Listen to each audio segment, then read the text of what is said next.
రేపు చనిపోతామని తెలిస్తే ఈ 3 చేపలు ఏం చేశాయో తెలుసా? ఒక అందమైన సరస్సులో 3 చేపలు స్నేహంగా ఉండేవి.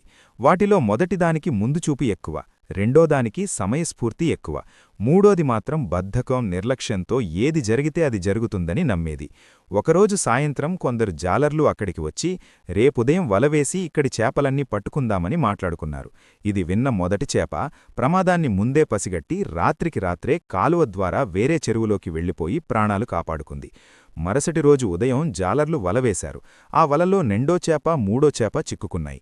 అప్పుడు రెండో చేప తన సమయస్ఫూర్తిని ఉపయోగించి ఊపిరి బిగబట్టి చనిపోయినట్లు నటించింది.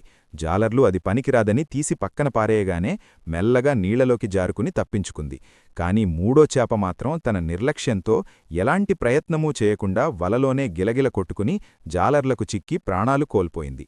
నీతి: ముందుచూపు ముప్పును రాకుండా చూస్తుంది, సమయస్ఫూర్తి ఆపదలో రక్షిస్తుంది, కాని నిర్లక్ష్యం వినాశనానికి దారితీస్తుంది. ఇలాంటి మరిన్ని ఇంట్రెస్టింగ్ కథల కోసం మినీ కథలు తెలుగు ఛానల్ను సబ్స్క్రైబ్ చేసుకోండి.